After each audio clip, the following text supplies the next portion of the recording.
What's going on, Laker fans? Welcome to Lakerland. I am Christian, Mr. All of the Above, ENT here. And of course, we are here to talk about the winning Los Angeles Lakers. Yes, winless no more, man. Last time I recorded, it was gloomy, it was depressing, it was dark.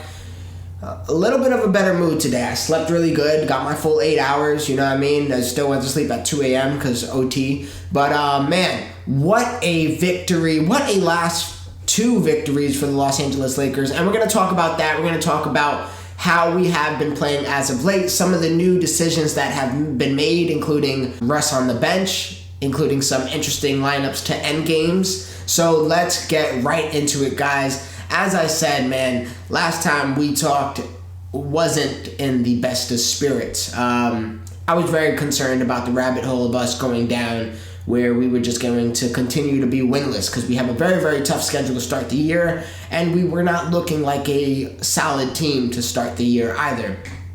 Now, I can say with some good news that we have some wins under our belt.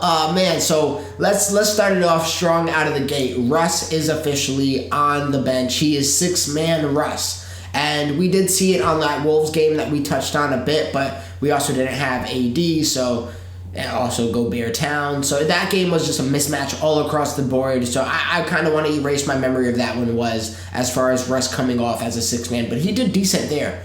And then the Nuggets game happened, and we got a win, a nice decisive win where we were able to contain Jokic a little more, and ultimately Russ was a great spark plug, which has he now been for the last few games coming off of the bench. The hamstring issue seems to be no more. Must have been healed. I don't know what happened. I think we have some good doctors. Maybe we should get those doctors on Anthony Davis and get his back checked out. But I digress. Came off of the bench against the Nuggets. Came off the bench last night against the Pelicans. And he has been a huge spark plug for us. And listen, I'm rooting for Russell Westbrook. Despite on all the last videos I've been basically campaigning for him to get traded, I'm still rooting for him to play good because ultimately if he plays good, Lakers win, and I'm not ever going to be mad at that. So Russ, props to you. So far, so good. I really like what I'm seeing off the bench. It's kind of funny. I was texting my friend about it yesterday. When he comes in, he's usually like the first sub, and we play fast, and we play defense on every possession for the most part. So he was coming in, and Anthony Davis and LeBron James, whether it's because Bron is sick or because AD is washed, or maybe they're both washed, who even knows at this point, they were huffing and puffing in the background, and Russell Westbrook comes in like a little rocket to the point where it's like, all right, we got to figure out what pace we're playing at because this guy's going at 110%. Then we got AD and Bron in the back right now at a cool 65% waiting to get up the court because it's been a while. So I do like what it's bringing, though. And he's getting the bench unit way more involved for the last few games. Our bench has been killing it.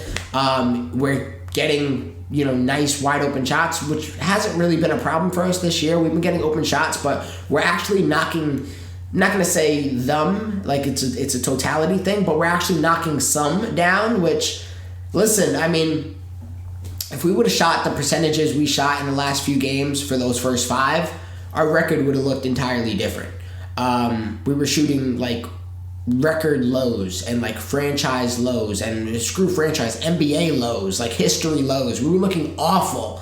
Now some shots are finally falling, whether it's just, eventually they all have to hit, or maybe we've really been putting work in the gym, or maybe the quality of shots is ultimately getting better. That answer is still yet to be determined. We obviously need more shooting, and we'll talk about one shooter specifically a little later. But Russ is really feeding them. He's feeding cutters, and ultimately just getting everybody involved. There was a point yesterday where I was wiping my eyes. I was like, is this Magic Johnson? What the hell is going on?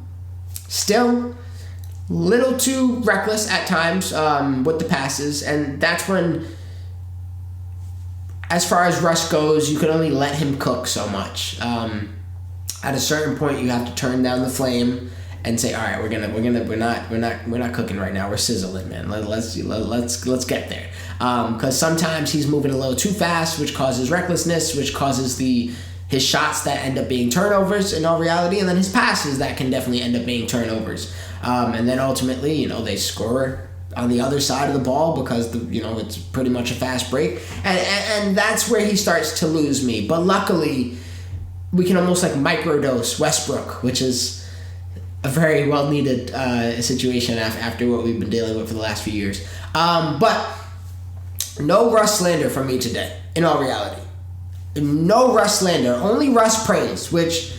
Thank God, man. And like I said, I am rooting for the guy. I want him to succeed. So far, Darvin Ham was just campaigning in his post-game conference that a goal of his would maybe even be for Russ to get Sixth Man of the Year. Listen, if he gets that means Lakers are winning, and that means he's playing well. So I am all for that. We will talk about the consequences that come with Russ actually performing in a little bit later.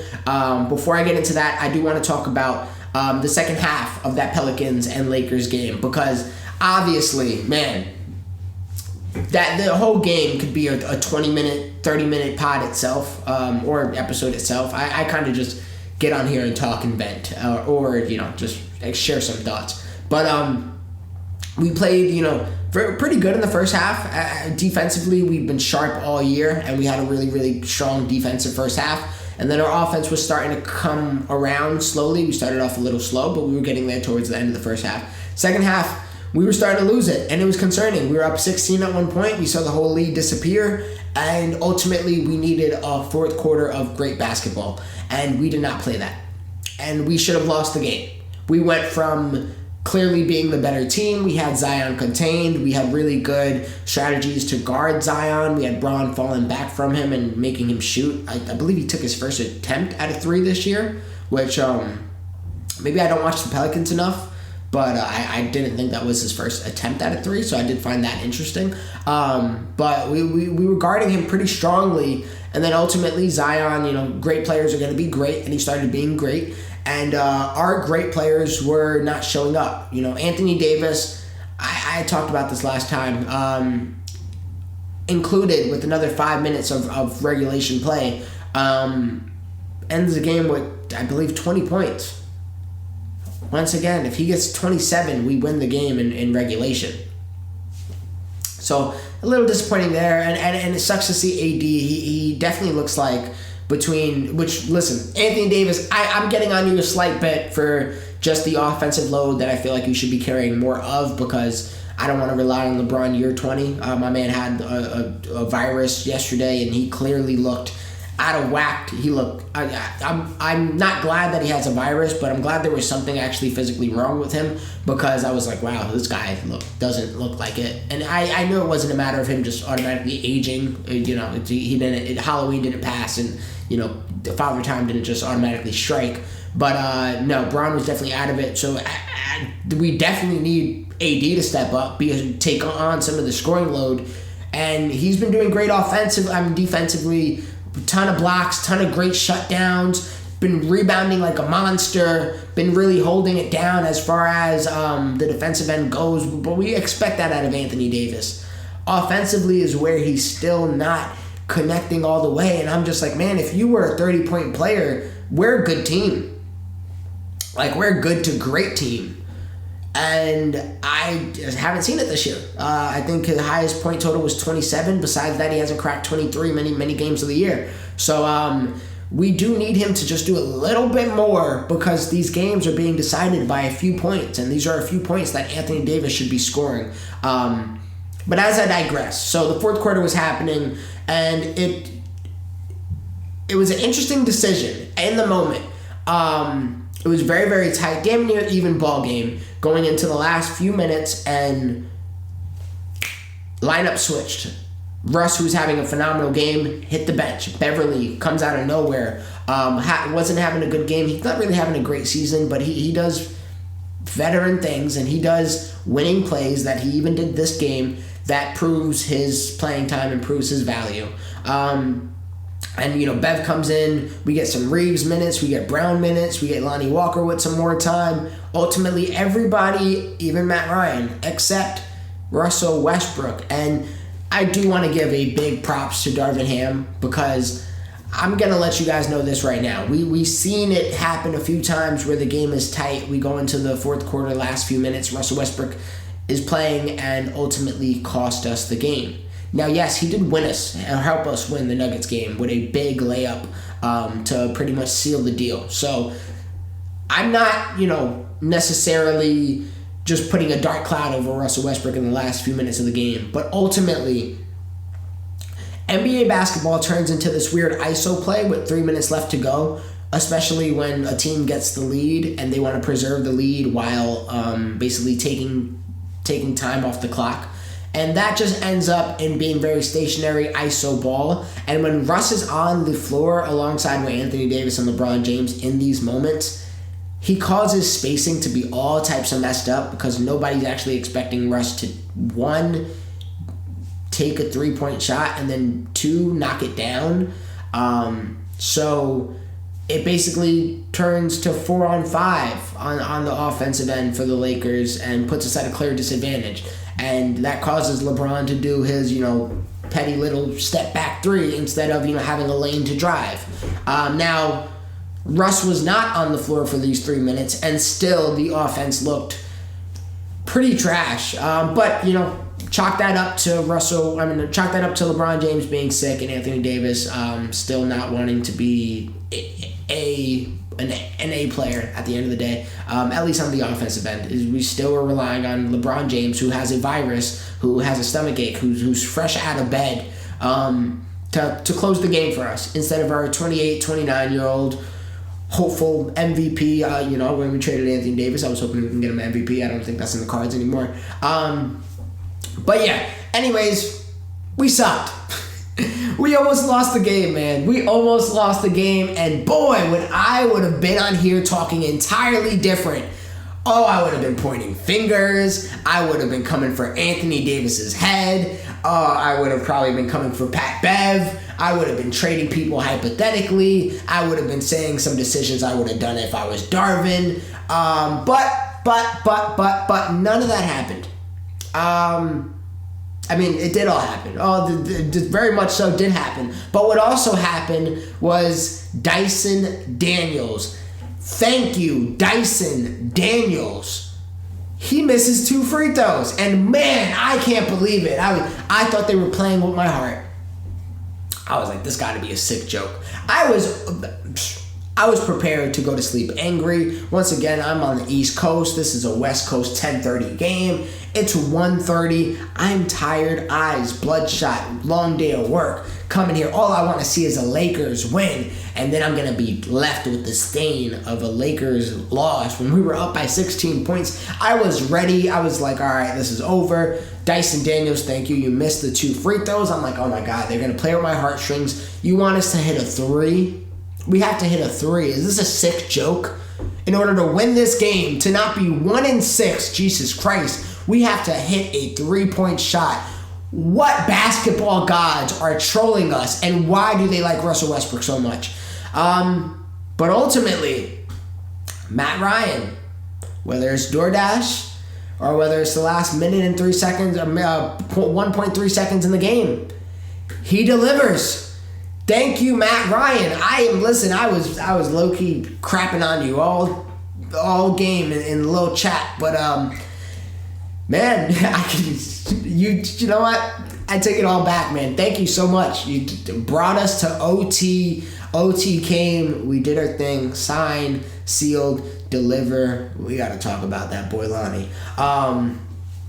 What a win, ultimately. I truly do believe. I want to talk. I could talk all about this game. I want to talk about the Lakers at this point. So let's just go. Let's talk about Lonnie Walker, man, who was our leading scorer. I thought Anthony Davis was the A player. Screw that. Lonnie Walker. I've been having glowing words to say about the man. He's still sometimes rough around the edges, but boy, his jump shot. He said it's too pretty to not go in. He said it's too beautiful to not go in. I agree. I said he looked like a shooter that just couldn't shoot. So I'm glad that the shot is starting to fall a bit. Listen, I feel pretty confident with him at least being one of our three-point shooters. He had an awful miss that almost costed us the game, but he did make up for it a little later. So thank you, Lonnie, on that. The guy's athleticism is off the charts. The one dunk he had, jeez, man, Lonnie's, relax, man, relax. He's looking good. Very tight. I wanted to pick him up my fantasy. If you're watching, screw you. I couldn't get him in time. I woke up too late because Lakers got me staying up till 2 a.m. to watch basketball games. But anyways, man, Lonnie Walker looked incredible. Darvin Ham, big shout out to you for making the coaching decision on benching Russ, because guess what? If we would have lost that game, you know exactly what would have happened. If Russ doesn't play that fourth quarter, if Russ doesn't play those last 4 minutes and we lose the game, guess what? He's not to blame. He isn't. It's not on him. And I do think that's what this bench role can also do for us, is it really helps deflect blame. Like, it's not all on you. When you're in the starting lineup, it's much so easier to point fingers on who is the problem. When you're coming off of the bench, you're just another player that we're hoping can provide productivity. But if you don't provide productivity, you're coming off the bench. We expect the starters to do their job. And so far, I'm really enjoying what I'm seeing from Russ off the bench. And Darvin Ham really has us playing defense, where regardless if we're working or not offensively in the moment, our defense is keeping us in games. And it does seem like it's taking a lot of us as far as like energy goes, because when it comes to like running some sets on the offensive end, we seem to be a little lethargic at times. But also, when the defense is creating turnovers and we're moving on the fast break, we're looking great. Austin Reeves is making great decisions, whether he's sticking with it, whether he's passing it off. Lonnie Walker's looking great in the fast break. Anthony Davis is still cherry picking his ass off. LeBron James is still finding these players, and yeah, man, really impressed with the way Darvin Ham got us playing basketball. We are 3 max players and then a bunch of minimums, and at the end of the day, we are playing very, very good ball. We're playing good basketball. The matter is, are our shots hitting?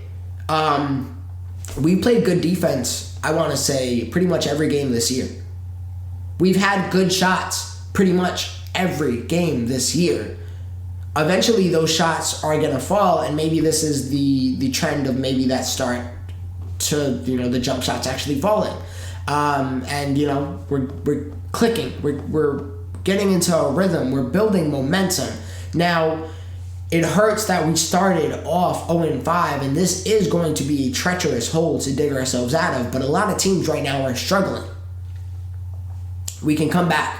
Are the Jazz going to maintain this lead? Are they going to maintain a great start that they had? We're not even 10 games in.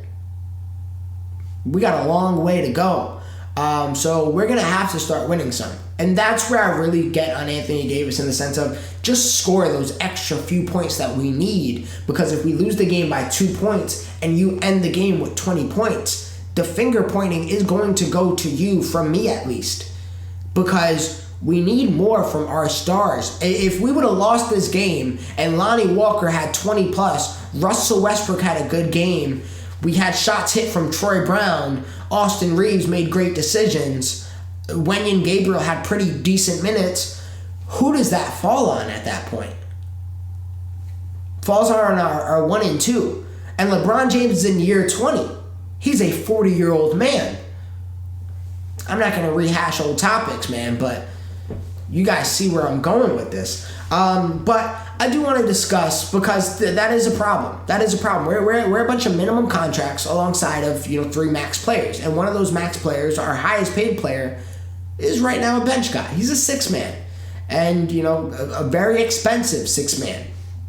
So, with that being said, we were all under the impression, pretty much for Lord knows how long, that Russell Westbrook was going to be traded. If he plays like this, where does that lie? Because, truthfully, he's an asset that we can utilize if he's playing like this. Now, we still have yet to see Dennis Schroeder. And also, I'm very interested to see when Thomas Bryant comes back, if he can get some minutes and slot some people down, because Damian Jones has completely played himself out the rotation along with Kendrick Nunn.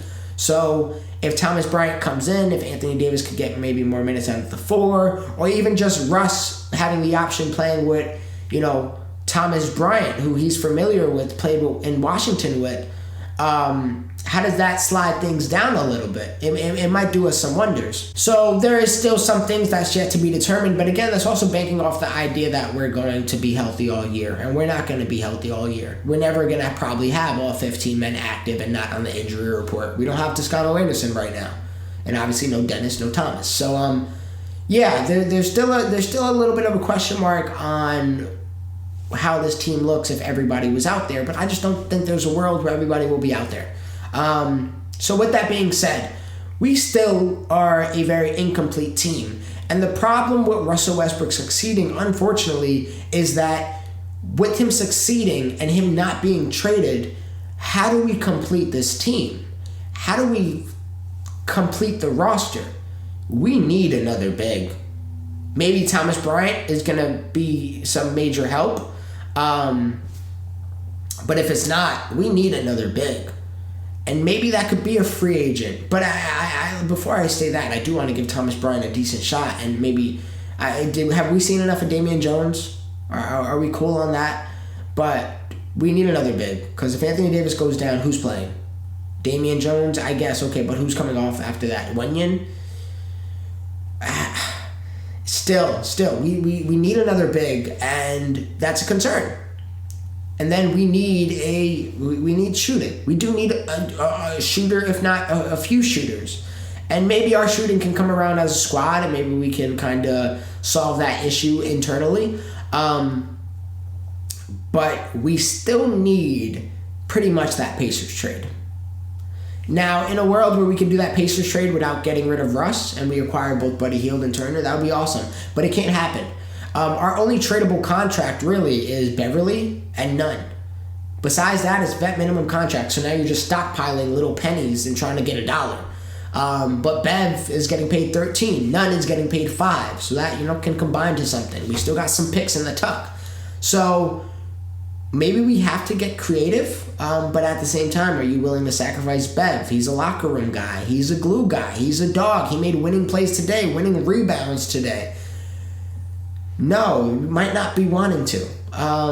None, you could trade. You could trade by himself. You could pack him up with a pick maybe, but $5 million, what are you getting for $5 million? That's a tough market. Maybe you can, wait it out, add the $5 million with a few vet minimums that weren't working, whether it's Damian Jones, whether it's, honestly, that's probably the only one that isn't really working right now for me is Damian Jones. We've seen great minutes out of, obviously, Walker. Brown has been looking good. Toscano Anderson has had some good minutes. I want to keep him for now, at least. Thomas Bryant, maybe yet to see yet.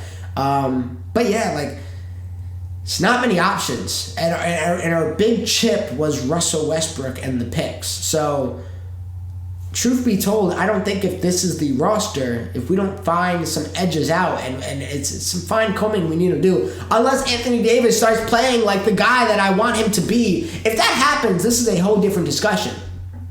Like I said, if Anthony Davis is averaging 28 points a game, I believe we're probably we got 7 games? We're probably 4-3. In all reality, if Anthony Davis can play the way that he should be playing, we're 4-3. We're a different topic in the conversation, and this is a whole different squad. But if we're not getting that, then we need more work around us as far as our roster goes. And I'm not going to lie on this too long, because at the end of the day, I want to be positive. I want to be positive here, but the harsh reality is that if Russell Westbrook is playing good, because he's getting paid $47 million, he still is constraining our roster, and pretty much this is going to be our roster. Maybe we can sign some free agents that are still floating around, but if those players haven't been signed to a team yet, what makes you think they're going to have that much of an impact to your team now? Also, who are you getting rid of? Matt Ryan just won you a game. I'm disrespectful, but, if we got to cut him, we can cut him. But besides that, who else are you cutting? Are you getting rid of multiple players to free up a roster spot? We don't have roster spots. So, it's going to be interesting. A little bit of time has been bought for Rob. A little bit, but we still got to win some games. Our future, our schedule's easing up a little bit.